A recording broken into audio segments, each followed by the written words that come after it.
And welcome to the Crew Coaches Corner, the final Crew Coaches Corner of the fall semester, joined this week by the new head coach of UMHB softball, Melissa Mojica. First chance to congratulate you. And now, while the pandemic started and the shutdown happened, most of us were just trying to figure out what to do about the jobs we already had. Right. You made a major career change, were promoted to head coach upon the retirement of Larry Hennig. I know it seems like a long time ago. What was that like for you? Do you remember what your feelings were when you found out you were going to be the new head coach? Well, it was very exciting. It's something that I've wanted for a long time. It was kind of bittersweet for me working for Coach Hennig for so long, and then he wasn't going to be here. And so it was a lot of emotions going on, and what excitement, but then nervous that he wasn't going to be around. And so it was a huge transition. And a difficult time to do this, but you've obviously been a big part of the success the program has had the last few years. Were there certain things you wanted to start changing, or maybe change is the wrong word, but just things you wanted to do a little more in your style that you could start working on, even though nobody was on campus?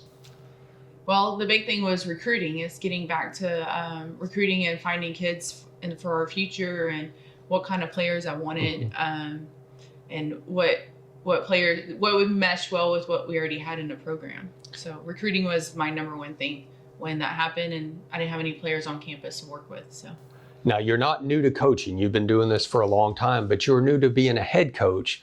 You've worked with Coach Hennig. You mentioned for that you played for Coach Hennig. Is he one of the people you kind of expect to model your head coaching style after, or who are some of the other coaches that have had an impact on what you think you will be as a head coach? Well, absolutely, Coach Hennig. Our program will run very similar to the way he ran it. There's some things that we're going to do a little different that I picked up like at Baylor, or even working with Coach Smith at West for so many years that I've kind of picked up. And then there's things of my own that I like to do and implement in our program. But a lot of it will come from Coach Hennig and the way he ran the program, which was very successful. So obviously we're not going to be changing too much. You mentioned the recruiting. Now you've got kids back on campus, and there's a good group of newcomers, so obviously you had some success there. What were some of the things you had to do because you weren't on campus? You couldn't necessarily bring people in and have them see the facilities or meet your current players. Zoom meetings. With the players that were on campus, we talked to them a lot through Zoom, and then on the phone and text messages and social media.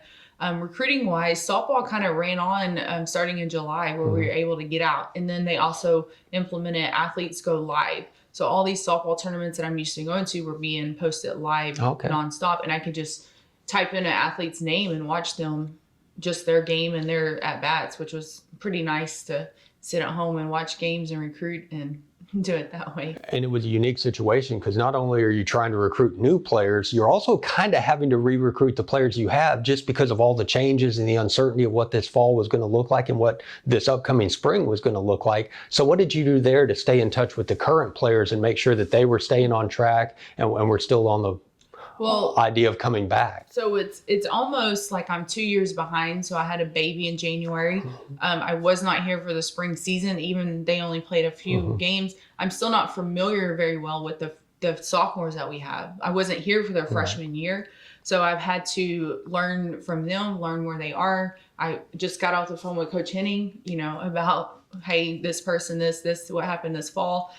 He kind of telling me how they left it off and what he had said to these players, and where, and I'm telling them, well, they've improved. They did these things that you've asked them to do. And this is how the fall went. So just learning the sophomores, the freshmen are new.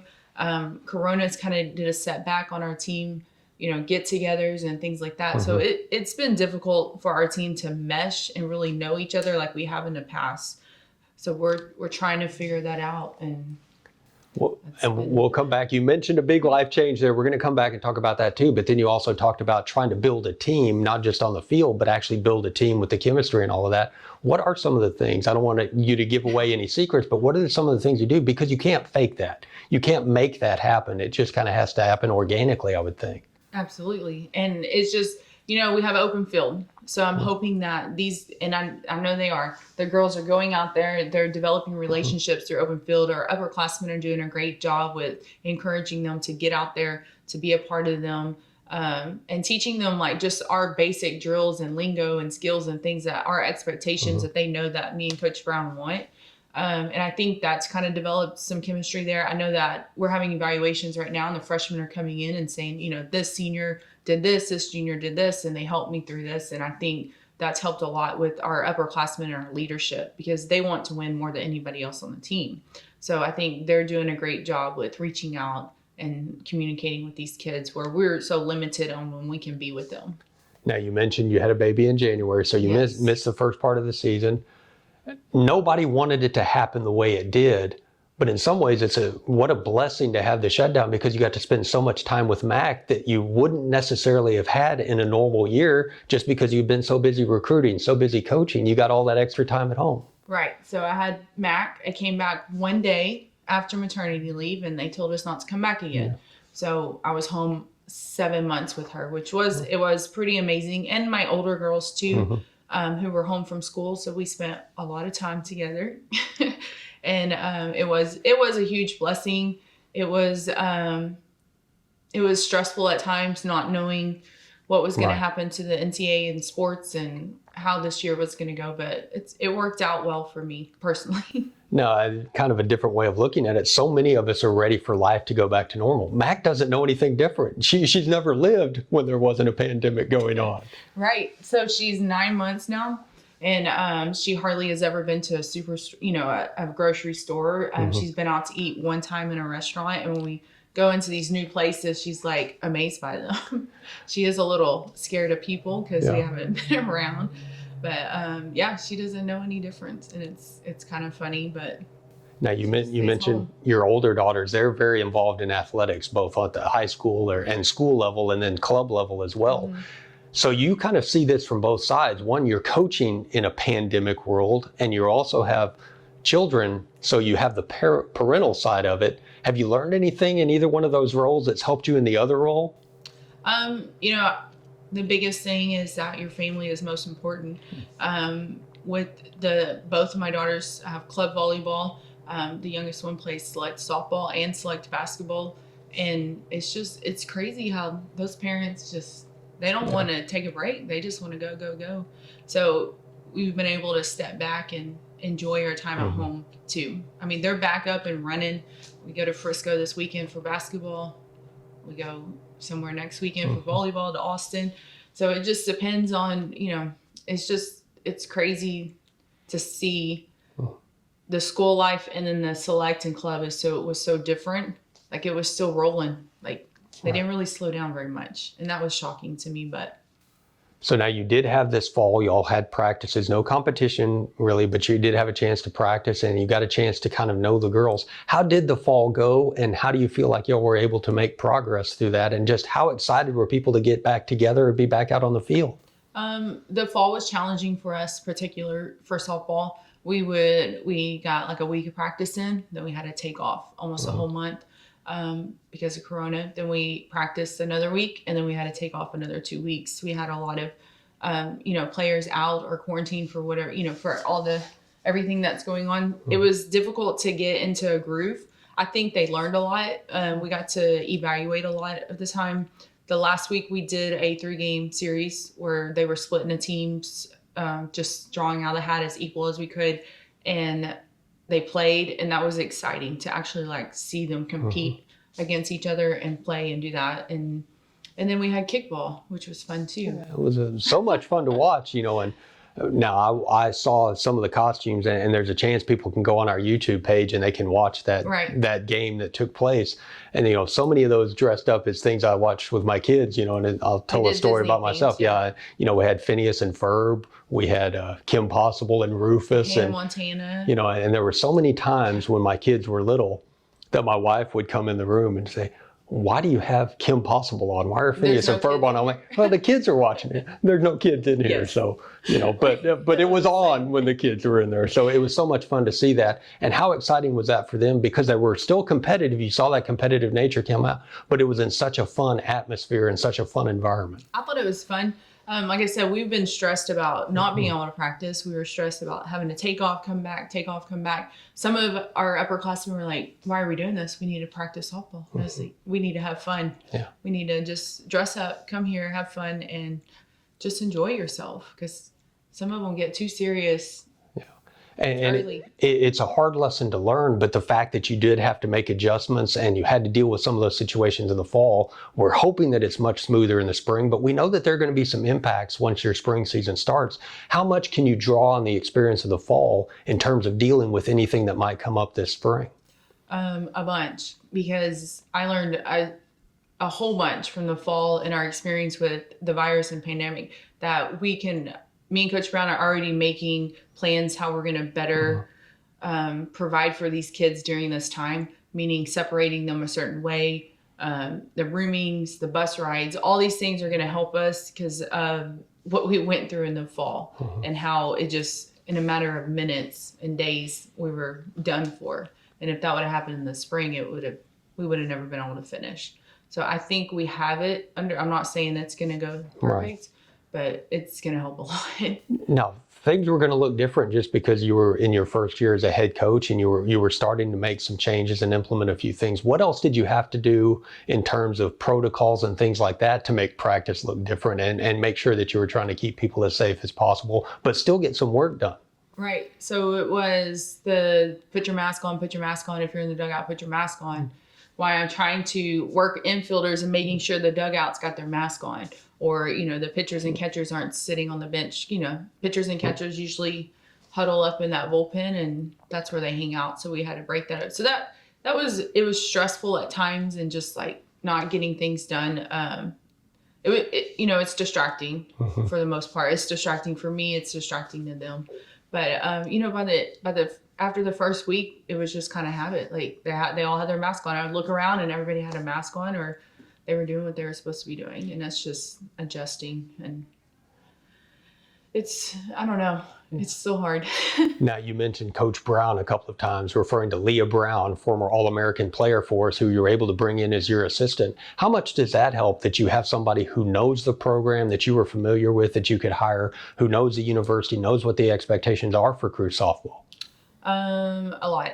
Leah's coming. She knows like my personality and my expectations. So that's been easy for her to jump in. And then she also brings in experience from her time at UT Tyler and at Baylor with some different things and drills and just another side of things that other programs are doing that is going to hopefully help UMHB and the things that she's learned. So she's been a tremendous help, and it's been easy transition with her, the assistant. I mean, I can just give her one order and she takes care of it, and she's done a great job, especially with the infield. She works a lot with our hitters, and it's been a huge help. Now, we talked to head baseball coach Mike Stowski last week, and you're kind of in the same situation. All of the student athletes you had that were planning on last spring being their senior year, all of a sudden that season ends, they get a blanket waiver, they have the ability to get another senior season. And now with the blanket waiver this year, regardless of what we do in the spring, they have another ability to get a senior. Now, they're not all going to take advantage of that. Some people may, but you might be in a situation where you've got a larger roster here in a couple of years than you've ever had in this program's history. What are some of the challenges that go with that? Because you're not going to quit bringing in new players. Right. We have a large roster this year. Unfortunately, we didn't have any seniors come back because they were accepted to physical therapy school.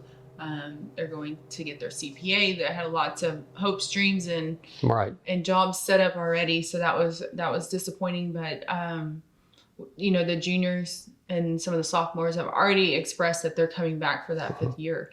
And then the freshmen last year who had no season at all, most of them feel like they're going to come back and play another year. And then I don't know how this year. I just learned that this week, so I didn't know. So we've been telling the freshmen in our meetings, and some of them are really excited because they're stressed about trying to graduate in 4 years. And I'm like, well, slow down. Yeah. You can play softball for 5. And they're like, I had a couple that were really relieved by that and felt like that's something that they were really interested in. So that's exciting. And in some ways, you want to see them go on and be successful. But there's also a side of, hey, they can help us win, for another year. I told the seniors, I was like, you know what you got to do after softball's over? Work every day, work. So just don't push it too much. If you want to stay and hang out a little bit longer, that's fine with us. We know everything is so fluid. There are so many questions that have yet to be answered. Do you have certain expectations going into the spring, or are you a little hesitant to put expectations on the team because you did have the disruptions in the fall? You don't know exactly what the season's going to look like. I mean, our expectations are to be number one, and that's what the girls want also. And they truly believe that, and so do I. And we definitely have the talent and the players in position to be first in our conference and compete with the best people. And that's what the expectation is. We know that we have to be first in order to go on, and that's what we're striving for. Now, the American Southwest Conference is so competitive in softball. And if you are number one, that means you've beaten a lot of really good teams. Just talk about that, the depth of this conference and how prepared you have to be every weekend you go out there to play a conference series. Right. And that's what we talked about this fall with them. It's every weekend. We don't have anyone in the ASC in softball that's just going to be a pushover one weekend. And even our non-conference games against TLU, who won the national championship, Southwestern, who was like 35-2 on, those are the kind of teams that we're playing. So every game is important. ETBU is, always strong. LeTourneau, McMurray's coming up, just like a 3-year program, and he was 12-2 finishing the year last year. Belhaven is now eligible for softball to compete, and they've improved tremendously with their coach and so Ross. I mean, the list just goes on and on about the teams who are just getting better and better and better, and they're bringing in players, and that's what we have to continue to do and just stay at that high level. You're at the situation now where, as we post this, you're getting ready to go into Thanksgiving break. What is your message to your student athletes? What are you going to tell them as they get ready to go? Because you won't see them again until January. Now you'll have conversations and everything, but you won't get a chance to be together as a team again until January. Yeah, which is very unusual because they're going to leave campus. Some of them's already left because finals are online and they're this weekend. So several of our players have already left, and just encouraging them to stay in shape, run, exercise, lift, hit, throw. I mean, those are things they've got to touch a ball. They can't take off 7 weeks and come back and be ready to compete.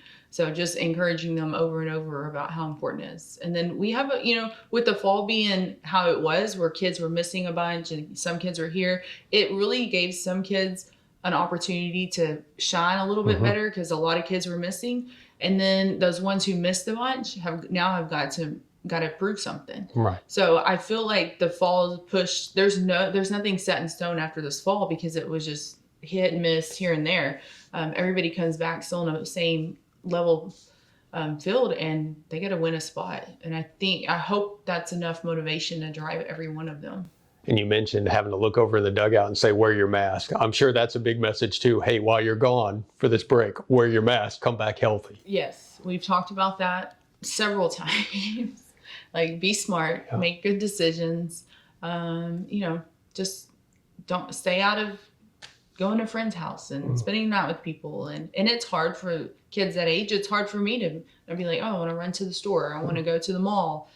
So I know it's hard for them, but we just keep reminding them, like, if you want to play softball, these are the sacrifices you have to make. Athletes always have to make sacrifices. And then this one is just adding more. But so what's Thanksgiving going to look like for you? I'm hosting Thanksgiving at my house for the first time. So that'll be interesting. We better wrap this up so you can go home and start cooking, because you sounds like you've got a lot of work to do. I'm not doing much cooking. It's going to be at my house, and my mother-in-law will be doing most of the cooking. It's nice to have help. Yes. Melissa, thanks so much for your time. Congratulations on the new job. We're looking forward to what we hope is going to be a great spring, and that things will settle down and be a little bit more of a normal spring. Yes. Well, thank you very much. And this has been the Crew Coaches Corner. Stay tuned for all of the latest news on UMHB Athletics right here on CrewAthletics.com.